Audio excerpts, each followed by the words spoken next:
think the healthcare system is broken? Babe, it's not broken. It's working exactly how it's designed, which is to profit off of our pain. People are out here crowdfunding for insulin while CEOs are pocketing millions. This is exactly why I would never, ever, ever go back to living in America. I don't even want to step foot in that damn place. First thing I learned when I left America, Brooklyn, New York to be exact, everybody in every other country is way more happier, way more content with life than people in a damn America. Hey guys, welcome back again to my channel. It's so good to have you. Thank you so much for clicking when you saw this video. So a lot of people have been complaining about how tough living in America has become and how they don't see any future over there. So many people have decided to move out of America. One, because of healthcare, how the CEOs of healthcare's profits while other people are going through stuff. Not only that, people are talking about how life is better out there than living in America. Just so many people's opinion on how they prefer living outside of America instead of living in America. Guys, you all know the American dream, but it seems that the American dream has become to live, right? Anyway, let's go watch out these clips I've gathered, then we come back with the commentary. Let me know what your thoughts are in the comments, and please do subscribe to my channel. Don't forget to give the video a thumbs up so that more people can see it. And credit to all creators on this video. Let's go watch, then we come back with the commentary. I can't live like this anymore. Nobody cares about you unless you're dead or dying. When I was 21, I sustained a back injury that left me paralyzed with pain. The slightest movement would send excruciating pain down my back, through my buttocks, and all the way down to my leg. I wasn't able to put any weight on this leg. I literally had to be carried from my bed to the toilet, and I needed assistance in the toilet at the age of 21. And of course, like most Americans, I didn't have health insurance at the time, so I couldn't afford proper medical care. I went to the local family doctor, and he did an x-ray, and he's like, oh, well, you're young and healthy. This is probably just an inflamed muscle. You'll be all right in a few days. Fast forward 6 months, I'm still in this excruciating pain, unable to walk. My entire life shut down. I quit my job because I couldn't work. I dropped out of college because I couldn't attend classes, and I was isolated from all my friends because I literally couldn't go out. When we eventually realized that this was a serious medical condition that wasn't going to go away with rest, we collected money to pay for steroid injections to reduce the inflammation on my buttocks, where I felt most of the pain. And these injections were $500 a piece, and I needed 3 injections. Now I can walk, but I'm limping because I still have pain. So we decided to do physical therapy. Went to a physical therapist and found out that it was going to be $100 a session out of pocket. I was like, there's no fucking way I can afford this. She recommended me to go to a chiropractor, which was $25 a session. I was like, fine, we can afford this. I saw this man for an entire year. For an entire year, he kept doing these stretches on me, kept fixing my back, and every other week, I would still be limping into his office. It took him a year to be like, hey, you know what? I can't fix you. You need to go see a surgeon. You need to see an orthopedic surgeon to find out what's going on. I think you might have a serious back condition. I go to an orthopedic surgeon. He tells me I need an MRI. I tell him, hey, I don't have insurance. How much is this going to cost me? He's like, oh, $1,200. I'm like, hey, I can't afford that. Can I go get an MRI from somewhere else? Can you write me a note? I'll go get an MRI and I'll bring it to you. He writes me a note. I pay $600 out of pocket to get an MRI. And finally, it's been 2 years at this point. 2 years after my injury, we finally find out that I have a herniated disc, which is putting pressure on my nerves. It's putting pressure on my spine, which is causing inflammation in my spine and causing inflammation through all the muscles throughout that nerve that runs down my right leg. So the surgeon tells me the only way to correct this problem is that I need to get a surgery done, which is called a microdiscectomy. Basically, they shave off a portion of the disc, which is putting pressure on my spinal cord. And this surgery costs close to $35,000 out of pocket. I tell him, hey, I don't have this money. What can I do? And he's like, well, you need to get insurance. And this is before Obamacare. So my only option was to get a job and work with excruciating back pain. And I'm like 23 at this time, almost 24.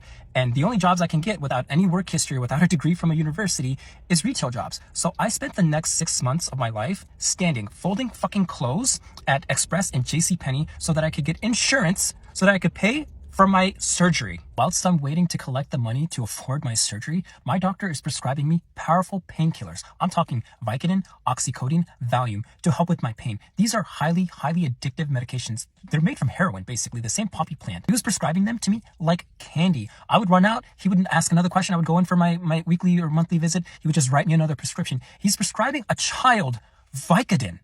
And of course, I got addicted. I got addicted to these pills. I found myself popping these pills in moments where I didn't have the pain. I just took it because I had the fucking craving for it like a cigarette. When I finally, first of all, become eligible for my health insurance, because, you know, it doesn't kick in right away. After months of working and collecting money, not spending money on anything else, just literally just saving money for my surgery, I gather the $6,000 surgery copay that I need to get this surgery done. I get my surgery scheduled and I go to my boss and I tell her, hey, I need a month off of work because I'm getting a major back surgery done. She tells me the best I can do is 7 days, which is 5 days that I normally am scheduled to work, plus the 2 additional days off the week that I get. So the best she can do is 1 week.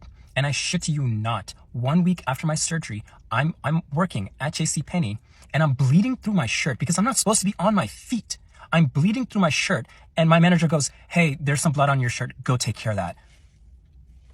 And by this time, I'm 24 years old and I get my surgery done. And through that, thankfully, I regained my mobility, but the pain has never gone away. I still, to this very day, I'm 36 years old. I have pain every single day. Every single day of my life for the past 15 years has been in pain. Fast forward 3 years, obviously I quit that job and I have a new job as a graphic designer for a much bigger company. And my injury is flaring up. I'm having trouble sitting at my desk, so I need to take some time off work. I wanted to apply for short-term disability. I went back to that surgeon, right? And I brought the form with me that my company was 100% okay with this. They're like, yeah, we can see you're hurting. Go get this form signed by your surgeon. I take this form to my surgeon and he looks at me and he's like, I don't believe you. I don't believe you're still having pain. We did the surgery. You should be completely fine. You're young. You're skinny. There's no way you're having this pain. And I was literally speechless. I was like, listen, my company has already approved this. All I need is for you to fill out this paperwork that says I have a serious medical condition. I don't need anything else from you. As soon as he gave me the paper with his signature, I stormed to the front office and I told them to give me every single medical record they have of me, and I never fucking want to see this doctor ever again in my life. I've spent half my fucking life in pain. You don't know what that does to a person. Like, I want to go out, I want to explore the fucking world. I want to see everything that there is to offer, and some days I wake up, I can't fucking walk. And why do I have to live my life like this? It's the worst feeling to try to explain to somebody how much pain you're in and they completely fucking dismiss you. 15 years, bro. You don't know what that's like. I was a child. I was a baby. My entire life has been ruined because I fucking had the misfortune of being in this fucking country that doesn't give a shit about its fucking citizens. Even as I'm sitting in my car right now talking to you guys, I'm in pain. And I've accepted I'm never going to wake up and jump out of bed and be totally okay and be ready to seize the day and be excited for what the day brings, because I'm always going to have this pain. If we had universal health care like most developed nations of this world, I would not have to live my life like this. From the moment I experienced the first sting of pain, I could have gone straight to the doctor and be like, hey, there's something wrong. We could have done the tests. We could have done all of the tests that I needed. If I had the proper care when I first sustained this injury, I would have never needed surgery. I would have gone straight into physical therapy. It would have helped me manage my pain, and I would never ever be in this position. My entire life was ruined at the age of 21 because of the fucking healthcare system in this country, and my story's not unique. I'm not unique. This happens to millions of people every fucking day, every year. And our masters don't give a fuck. The healthcare system in this country is made for profit. It is not about caring about the health of the citizens. It's about squeezing every drop of money, every dime that a person has. Somebody had tagged me in this pediatric emergency medicine doctor's video, and she was talking about how she had I think it was a CT scan ordered, and the earliest she could get in was like 3 weeks for her stat scan. And she had to pull some doctor strings, and she was able to get it the next day. And she was talking about, what about the people who don't have strings to pull? When I tell y'all that the U.S. healthcare system is so broken, you don't even begin to understand. As a nurse that works in emergency medicine, we see people on a daily basis who are sent to the ER to get these scans done. You know, their provider says, okay, well, if you can't get it done in such amount of time, just go through the ER. It's frustrating for everyone involved because, first of all, there's no guarantee that the emergency medicine doctor is going to order that for you. Second of all, you as a patient, you're charged for an emergency medicine bill it's not necessary. You're in a place that you don't need to be. Third of all, the staff in the emergency room get frustrated because they're trying to care for sick patients, for patients who need to be in the emergency room. And then you have patients that aren't necessarily abusing the system, but they just don't have any other choice. It's all broken. It is all broken. Not to mention, when you are a patient and you come in through the ER for something like that, you get pushed to the very back of the line. You are not anywhere up on the totem pole. You are at the very bottom. I cannot tell you how many patients we get whose insurance don't approve them for a certain surgery or a certain procedure. So they're told, go through the ER, and then it's considered emergency, and then their insurance will cover it. But it's frustrating the whole way around. The patient doesn't understand why they have to wait. The patient gets charged an emergency bill. It's awful. It's all broken. So my wife and I left America and moved to Spain this past week. And I'm sitting here right now on my couch, and I can't stop thinking that we actually did it. Like we're here. We're in Spain. And it just makes me think, why wouldn't we, you and I, all of us, do things that make us feel more alive? I really think that's what life's all about. And so if there's something that's been on your heart that you've wanted to chase, you've wanted to do, big or small, that will make you feel alive, what's holding you back from doing it? Because at the end of your life, all you're going to have left is your experiences and your memories of them. And those experiences and memories are going to be the things that truly define your legacy. So might as well go make those the most expansive experiences possible. But if you're afraid to go after the things you want to do, I highly recommend picking up my book, You Deserve This Shit, because I give you 3 simple steps that you can follow. I'm using these steps right now that will empower you to go after the things that scare you, create a life that you're proud of, and truly chase your dreams and make it a reality. I am in disbelief that this right now is my reality. We were just walking home from dinner, and I'm just thinking, like, what the, like, how we live in Spain? I'm living my dream life. You could have that too. So I don't know what to do. I really badly want to leave the United States. I would be gone tomorrow if I could make it happen. And my husband doesn't. He thinks that someone's going to save us. He thinks Congress or checks and balances or Democrats or someone is not going to let the worst happen. And I don't know how many other ways to try and convince him. I don't think that's going to happen.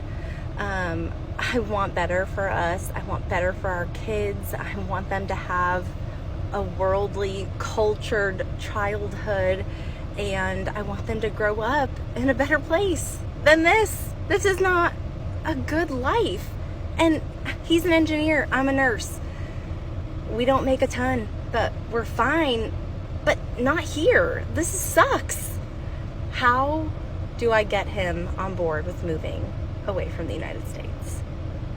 Americans are leaving the USA because they can't afford America anymore, making $100,000 a year, yet they feel suffocated financially because the price of things keep going up. They keep printing money and the wages ain't going up, all right? Matter of fact, there's job loss and there's cuts and all kinds of stuff going on. So once people leave that kind of environment and they go somewhere else and they realize life is supposed to be lived, it's supposed to be simple, it's supposed to be much more about enjoying your health and your family and your loved ones and your purpose and all of these things, rather than spending most of your life at work. What kind of a freaking life is it if you don't do what you love? If you do what you love, cool, man, knock yourself out. I do what I love. Most people, 80-something%, don't do what they love. They don't like their job, and if they didn't have to work their job, they wouldn't work their job. So I know if you watch this far, it's speaking to you. Maybe this is the sign you need to start doing some research to learn how to begin to devise your escape plan and live a better life. Because you know what? If what you're doing is not working, continuing to do the same thing, they call that insanity. You might want to book that flight. See you soon. A lot of people are just talking about how living in America has, made them become someone else. A lot of them have cried out how America has, changed their life forever. While there are a lot of people who still have the very deep American dream, there's still a lot of people who American dream is no longer part of their dreams. Like they have, taken away everything that resembles American dream in them, right? Because of everything that they've experienced or what other people has experienced that they've shared with them. A lot of people have entered their whole American dream. Now somebody said that the new American dream is to leave America and not to move to America. So a lot of people are complaining how they work, like a tiger and end up eating like an ant because of the amount of, suffering that they had to put up just to earn an ends meet. But you guys, imagine somebody who went through pains, like serious pain, all his life. For how many years of his life, this guy has been in pain. Until now, he's still going through pain. And to think that he has to carry all of this pain to make sure he raises some funds to take care of himself. I'm just wondering, I don't know, right? At that point, I thought maybe we share, oh, her family came in, or friends and family came in. But one thing I've noticed about people who lives in America is how everybody just move on so fast. Once someone is grown up, nobody cares anymore. Is that what is happening really? Because somebody have actually shared a video on like the community system is not there, unlike what we have in Africa. You find a way to have family rally around you. But this guy had to go to work with pains, and to think that his supervisor also was watching him going through pain and say you need to get a paper from the surgeon, and the surgeon is saying that he doesn't have any pain, that he has had this surgery for a while, so he shouldn't say he still have pain. Like, excuse me, I'm telling you about the pain I'm going through, and you still say what? So no wonder a lot of Americans have decided to move out of the country. People are tired. The cost of living is exhausting. The cost of healthcare. When I hear people talk about how much they spend on healthcare, how much they spend on dentists and all of that, you will be so shocked on how much these guys spend just to make sure that they keep fit and also have a better health. Almost all your earnings can go into the healthcare system. And that's why a lot of people keep talking about how the healthcare CEOs make a lot of money, why the people who pays this money end up not getting even what they want, right? And you guys remember the case of Luigi Mangione. Okay, I don't know if this case is still on or not, but you guys, you remember what happened. It is from pain. You could literally get it that this person is going through pain before the whole thing happened. Well, I would like to really read from you guys, because seeing some of these people's video and how they're tired of staying in America, or how they want to move out of America. This other guy was telling us how he will never go back to America. You guys, America has always been a dream for a lot of people. And seeing that so many people are now like, I will never go back to America, you'll be so shocked that people are making this statement. Moving out of America for one reason or the other, and now they have decided never to go back to the country. That was people's dream. It's still a lot of people's dream. Let's not even take out the fact that America is still the greatest country in the world. So somehow it's still a lot of people's dream. Many people still want to move to the US, right? But right now, even the people in the US are looking for where to move to with everything that is happening and the cost of living increasing, everything, the tariff system and everything. Lots of people are beginning to speak out and like, you know what, we just need to find a solution. Are you team I'm leaving America, or I'm team let's just wait, maybe somebody will come save us? Let me know what your thoughts are in the comments. I would love to read from you. Please go ahead and subscribe to my channel. Don't forget to give the video a thumbs up so that more people can see it. So I look forward to seeing you all on my next video. Thank you so much, guys. Bye.